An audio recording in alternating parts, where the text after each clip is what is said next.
Olá, tudo bem? Então, hoje na nossa aula do dia 11/9/2020, temos aqui um texto, farei a leitura do texto. A diferença entre alimentos minimamente processados e in natura. Em 2014, o Ministério da Saúde lançou a segunda edição do Guia Alimentar para a População Brasileira. Segundo esse material, existem 4 categorias de alimentos, definidas de acordo com o tipo de processamento utilizado em sua produção. Assim, a primeira categoria se refere aos alimentos in natura, ou minimamente processados. Assim, é importante saber diferenciar esses dois tipos de alimentos. Alimentos in natura são obtidos diretamente de plantas ou de animais e adquiridos para consumo sem que tenham sofrido qualquer alteração após deixarem a natureza. Alimentos minimamente processados são alimentos in natura que, antes de serem destinados ao consumo, são submetidos à limpeza, remoção de partes não comestíveis ou não desejadas, fracionamento, secagem, embalagem, pasteurização, resfriamento, congelamento, fermentação e outros processos. Portanto, o processamento mínimo não envolve a adição de ingredientes ou aditivos ao alimento original, nem mesmo ingredientes simples, como o açúcar, o sal e o óleo. Vamos aos exemplos. Exemplos de alimentos minimamente processados. Agora que você já sabe o que são alimentos minimamente processados, vamos aos exemplos? Segue uma lista de alguns desses alimentos. Frutas e hortaliças que tenham sido fisicamente alterados, lavados, sanitizadas, cortadas, fatiadas, raladas, picadas ou descascadas, mas que permaneçam em estado de frescor.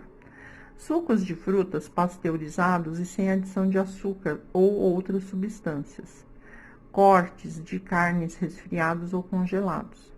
Grãos secos, polidos e embalados. Farinhas de mandioca, de milho ou de trigo e macarrão ou massas frescas ou secas feitas com essas farinhas e água. Leite pasteurizado, ultra pasteurizado, que é o longa-vida, ou em pó. Iogurte sem adição de açúcar, ovos, chá, café e água potável. Por que fazer o processamento mínimo? Então, vamos lá.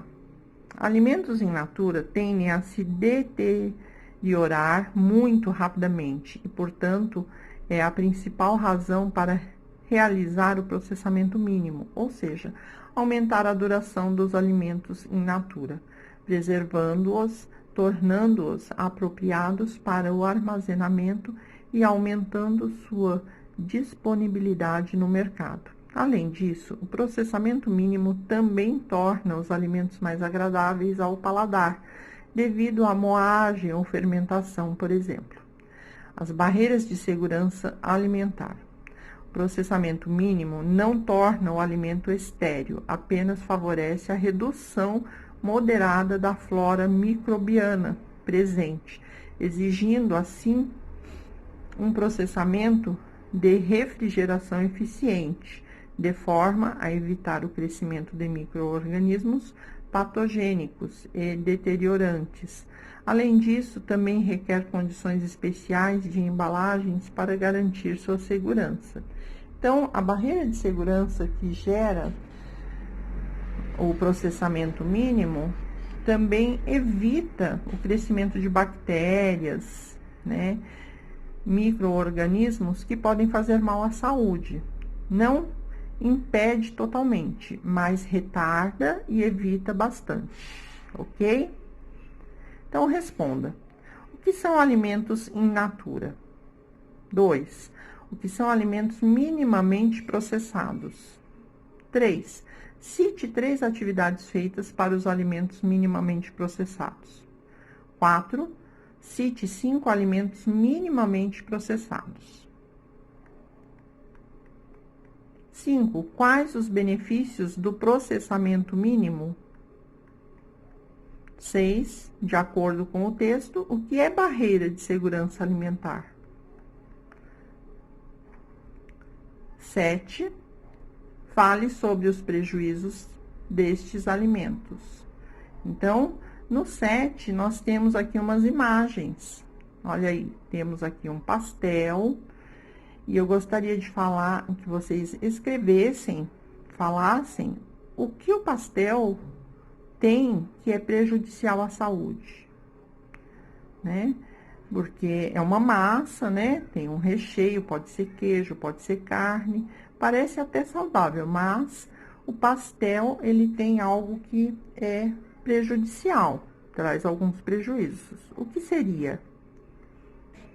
Né? Então, escrevam aí. Temos também aqui o crepe e a panqueca. São massas parecidas, o crepe está aí com uma geleia, né, um doce, e a panqueca com recheio de carne. E eu gostaria de saber o que eles também têm de excesso ou qual ingrediente que poderia fazer mal à saúde. Fale sobre os benefícios destes alimentos. Então, agora nós vamos falar dos benefícios. Por que ele faz bem? Então, temos o maracujá e a batata doce, certo? E vocês escrevam aí por que esses alimentos fazem bem à saúde. Se tiverem dúvidas, fale com a professora, mandem no grupo, eu estou aqui para atendê-los, ok? Uma boa aula, estou aí no grupo aguardando para tirar as dúvidas de vocês.